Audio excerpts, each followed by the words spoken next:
Hello everyone, कैसे हैं आप सभी लोग। और आप सभी लोगों का स्वागत है SPN study official YouTube channel पर। और सभी लोगों के साथ आज हम RO एग्ज़ाम में जो सबसे विद्यार्थियों को कठिन लगता है वो कठिन लगता है आपका वर्तनी वाला शुद्ध अशुद्ध जो आता है, वर्तनी अशुद्धियाँ। RO का एग्ज़ाम अब होगा, ऐसा कि कमीशन के द्वारा कहा गया है। कमीशन ने कहा है कि RO का जो एग्ज़ाम है वो आपका होगा ही होगा, हर हालत में होगा RO का एग्ज़ाम। तो उस RO के एग्ज़ाम में जो वर्तनी के जो शब्द आते हैं, यानी कि हिंदी जो आपका 60 अंक का आ रहा है, उस हिंदी के 60 अंक में, उस हिंदी के 60 प्रश्न, 60 अंक में 60 प्रश्न और 60 अंक में आपके 10 प्रश्न, ठीक है, आपके आने वाले हैं, जो वर्तनी और वाक्य शुद्धियाँ और वर्तनीय शुद्धियों से आने वाले हैं। तो उसके बारे में आज हम चर्चा करेंगे, जो सबसे कठिन विद्यार्थियों को लगते हैं। और वो लगते हैं आप लोगों को कि किसमें बिंदु आएगा, किसमें चंद्र बिंदु। चंद्र बिंदु और बिंदु ये वर्तनी में कहाँ पर आएगा, यानी कि इसको हम लोग बोलते हैं अनुस्वार। इसको क्या बोलते हैं? अनुस्वार बोलते हैं। और इसको हम लोग अनुनासिक बोलते हैं। इसको हम लोग अनुनासिक बोलते हैं। ऐसे तो बोलते हैं, एक को अनुस्वार बोलते हैं और दूसरे को हम लोग अनुनासिक के नाम से जानते हैं। इसको थोड़ा सा समझने की कोशिश करिएगा। जो कुछ शब्द हैं उनमें ज़रूर याद रखना है, जहाँ पर हमेशा आपका कहाँ पर अनुस्वार आएगा, कहाँ पर अनुनासिक होगा, इस बात का बड़ा ध्यान रखना है। जैसे अगर कभी लिखा हुआ मिले गांधी जी, आपको लिखा हुआ मिले गांधी जी, समझ लेना ये अशुद्ध है वर्तनी रूप से। क्यों अशुद्ध है? क्योंकि जब भी आप इसका शुद्ध रूप लिखोगे तो हमेशा गांधी जी में चंद्र बिंदु आएगी, याद रखना है।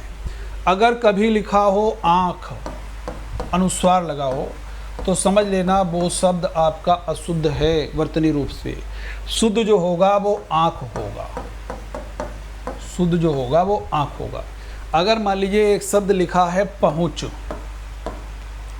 पहुँच में भी आपका ये अनुस्वार लगा है, तो समझ लीजिएगा अशुद्ध है वर्तनी रूप से। शुद्ध इसका हो जाएगा पहुँच। शुद्ध क्या हो जाएगा? ये चंद्र बिंदु वाला पहुँच हो जाएगा। ठीक इसी तरीके से अगर मान लीजिए एक शब्द लिखा है महंगा, तो महंगा भी अशुद्ध है वर्तनी रूप से। महंगा में भी आपका ये चंद्र बिंदु वाला हो जाएगा। इस प्रकार से आप लोगों को ये कुछ शब्द ऐसे हैं जो बड़े इम्पोर्टेंट हैं। मैं कुछ और शब्द आपके सामने रखता हूँ। जैसे दूंगा, दूंगा ये अशुद्ध है वर्तनी रूप से। दूंगा जब भी लिखोगे तो हमेशा चंद्र बिंदु वाला आपका दूंगा शब्द जो है वो आपका शुद्ध हो जाएगा। अगर कभी कांच लिखा हुआ आता है, कांच, तो ये अशुद्ध है। हमेशा कांच जब भी लिखोगे तो ये आपका अनुनासिक वाला, यानी कि आपका ये चंद्र बिंदु वाला कांच सही रहेगा। अगर कभी अंगना लिखा हो, अंगना, अंगना में भी अनुस्वार नहीं आएगा, अंगना में भी अनुनासिक आएगा, यानी कि अंगना, ये वाला शब्द जो है वो आपका सही होगा। ठीक इसी तरीके से जैसे जहाँ, जहाँ शब्द लिखते हो ये अशुद्ध है। जहाँ जब भी लिखोगे तो जहाँ में हमेशा चंद्र बिंदु आएगा, ये पॉइंट भी आपको याद रखना है। एक और शब्द याद रखिएगा, जैसे लिखते हो बंगला, बंगला भी आपका अशुद्ध है। बंगला जब भी लिखते हो तो बंगला में आपका ये चंद्र बिंदु वाला बंगला आ जाएगा। ये पॉइंट आपको याद रखना है, ठीक है। एक और शब्द लिखते हो जैसे संकल, तो संकल आपका ये अशुद्ध शब्द है। संकल जब भी लिखोगे तो ये वाला आपका संकल सही हो जाएगा। ये पॉइंट आप लोगों को याद रखना है। एक और शब्द याद रखिएगा, जैसे बाँस लिखते हो, बाँस, तो ये अशुद्ध है। बाँस जब भी लिखोगे तो याद रखना है ये बाँस चंद्र बिंदु वाला आपका सही हो जाएगा। तो ये कुछ ऐसे शब्द हैं जो हमने आपके साथ रखे और फंसेगा निश्चित रूप से आपका, गारंटी के साथ। 10 क्वेश्चन आएंगे आपके वाक्य और शब्द शुद्ध अशुद्धियाँ मिला करके, तो जो आपको 10 अंक देने वाले हैं। तो याद रखना है, बहुत महत्वपूर्ण है। जैसे मुँह लिखते हो, मुँह, लोग नहीं कहते ये मुँह और मसूर की दाल, तो मुँह में भी आपका ये वाला हावन जो है चंद्र बिंदु वाला जो है ये आपका मुँह हो जाएगा, ठीक है।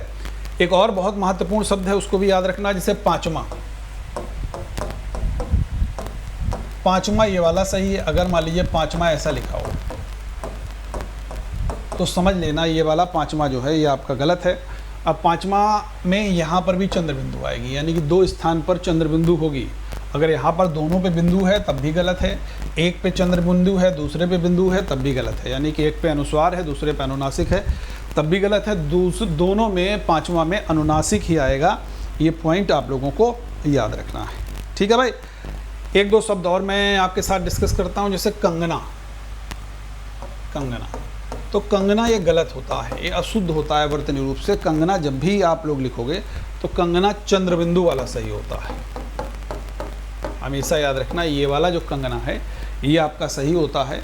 ये वर्तनी रूप से चंद्र बिंदु और बिंदु वाले वर्तनी रूप से शब्द जो हैं वो हमने महत्वपूर्ण आपके साथ डिस्कस कर दिए। बाकी 1-2 बचते हैं, उनके बारे में भी हम चर्चा कर लेते हैं। अगर कभी चांद लिखा हुआ है ऐसे अनुस्वार वाला तो समझ लीजिएगा अशुद्ध है। चांद भी आपका ये अनुनासिक वाला यानी कि चंद्र बिंदु वाला आपका सही हो जाएगा, याद रखना है। और एक शब्द और भी बड़ा इंपॉर्टेंट होता है, जैसे विद्यार्थी लिखते हैं जाऊंगा, तो जाऊंगा ये अशुद्ध है भाई। जाऊंगा शब्द अगर कभी भी लिखा जाएगा तो जाऊंगा क्या होगा, जाऊंगा